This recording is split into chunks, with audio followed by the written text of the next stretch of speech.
Good evening, all you whiskey-loving degenerates. This is the Mad Mix Whiskey Review number 131.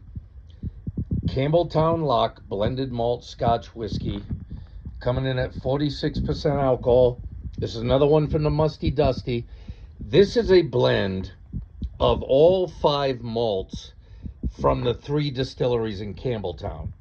Now, Campbeltown, once upon a time, used to be a much bigger region of Scotch whiskey making, but over the years it's kind of, I guess, contracted, and a lot of distilleries have gone out of business.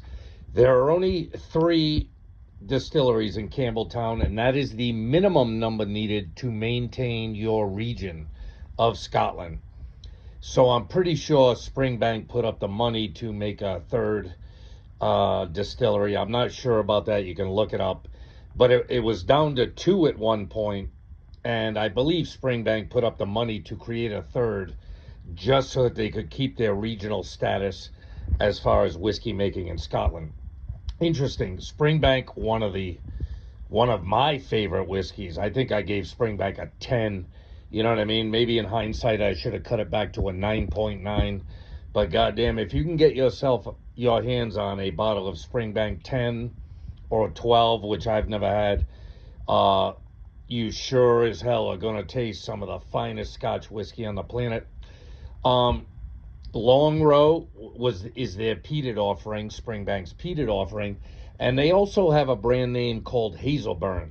I've never seen a Hazelburn, but those 3 malts come from the Springbank distillery, and the other 2 distilleries in the Campbeltown region are Kilkerran and Glen Scotia. I don't believe, I might have had a Glen Scotia, but I don't think so. I might be confusing it with Glen Moray or one of them other ones, but I might have had a Glen Scotia at some point. I have not reviewed it. If I see that Kilkerran or Glen Scotia anywhere on the shelf, I will be sure to pick it up.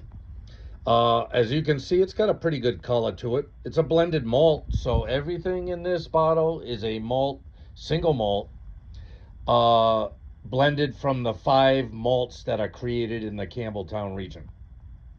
So, with that being said, it was an interesting bottle. I think it was around $55, $56, somewhere in there. It wasn't outrageous, but it wasn't cheap. But it is a blended malt, and the Musty Dusty has a few, or has had, I bought them.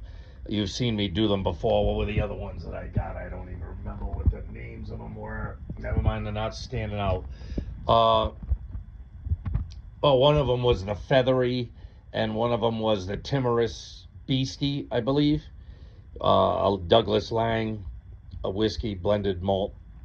So the Musty Dusty had a few blended malts to give. I don't think there are any blended malts left there that I haven't bought yet. They do have a couple of blended scotches that are kind of upper end. I think one of them's called something Bull, Black Bull. I think they got a Black Bull 12 and a Black Bull 18 or something. The Black Bull 12 blended scotch is around $55 too. The other one, whether it's a 15 or an 18, is a lot more expensive. So maybe I'll get that Black Bull 12 blended. But for today, we're dealing with the Campbeltown Loch Blended Malt Scotch Whiskey, coming in at 46%. No age statement. Let's get the big fat schnout right up in it. It's got a particular scent. It's not heavy malt. You can smell the malt in it because they're all single malts, but it's not like that heavy, funky malt like a Springbank. It's got a pleasant malt. That's what but there's something lingering in the background. And it's not too funky, but it's a little funky. And like I said, I've never tasted that Kilkerran or that Glen Scotia, I don't think, so I'm not sure I know what the other blends have to offer. Yeah, it's got a nice pleasant malt, maybe hints of funk in the background, and like hints of ginger or something like that. There's something bright, but it's not a fruit, and it's not quite a spice. It's almost like a gingerish, something like that, or like like ginger. Like if you've ever gotten You ever get like sushi from a grocery store and it's got that sliced ginger that you put on top of the sushi? It's got kind of that kind of light scent. It's not overpowering. It's not like you're sniffing on raw ginger or anything, but it's got like a effervescent, not fruity and not malty kind of thing to it. It's unique. All right, we're not here to sniff it. We're here to drink it.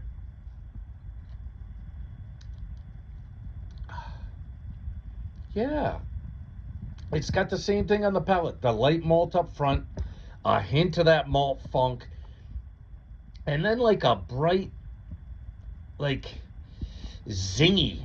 That's how I would describe it. Not spicy, but zingy, and kind of effervescent. Like it's got something bright and shiny in the middle of it.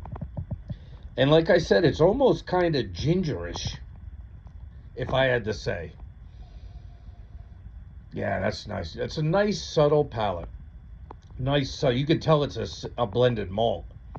You can tell there's no grain whiskey in this whatsoever. This is all malt with a subtle zingy mid nose.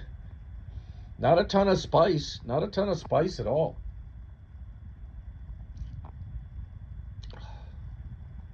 Yeah, I'm sticking with that. It's a light malt and a light funk with kind of that gingery zing in the middle. Not a ton, like I said, but it's got something that's not fruity. There might be subtle hints of fruit in here, but it's not a lot. It's mostly straight single malt. Well, not straight, blended single malt.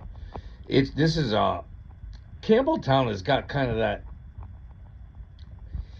that workman's whiskey thing going to it. You know what I mean? It's not a Highland. It's not an Isla. It's not a Speyside. You know what I mean? It's kind of these Campbelltowns, including Springbank, which is fantastic, have kind of got that workman scotch to it. Like somebody put some effort into it. You know what I mean? Somebody worked hard to make it, and they left all the funk. They're not trying to refine it. You know what I mean? They're just working hard to make that scotch and giving you what they get. And I like it. I like this one. I'm pretty sure they still make this too. Even though I got it at the Musty Dusty, I think it's made by Springbank. You can see it's got the Springbank distillery. So this is bottled. It's blended and bottled at the Springbank distillery, but it uses all 5 of the Campbeltown malts. So very, very interesting. All right, with all this nonsense being spoken, the Mad Mix Whiskey Review, number 131. We got Campbeltown Loch Blended Malt Scotch Whiskey at 46% alcohol, 92 proof, respectable proof. I think it was around $55, like I said. I like it. I'm going to give this like a 9. Not really. I'm going to give it like an 8.7, 8.8, somewhere in there. It's pricey, but it's good. It's interesting. That's what I'll say about this. Just like the Springbank and the Long Row, which are very expensive whiskeys, but very good whiskeys.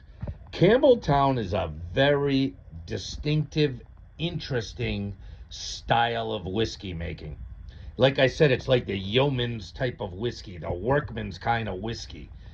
It's not trying to dazzle you with its brilliance. It's not trying to baffle you with its bullshit. It's just giving you what it has. And it seems like a very genuine style of whiskey. You know, and obviously there's not a whole lot of marketing going on in this stuff.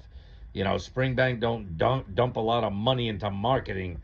They just sell you their good whiskey, and over the course of time, Springbank, Long Row. I've never tried that Hazelburn, but if I see a Hazelburn, I'll get it. And of course, this is a blend from the Springbank distillery. I like it. I'm going to quit bullshitting about it. If you have never tried a Campbeltown whiskey and you can't afford a Springbank or a Long Row or a Hazelburn, which I'm sure is equally expensive, and you see this Campbeltown Loch blended malt, I would pick it up. $55 ain't cheap, but it's an experience. This is a very, very good sample of what Campbeltown whiskey is all about. And I would say go for it. All right. Love yourself. Blah, blah, blah, blah. See you on the next one. There's always the next one. Later.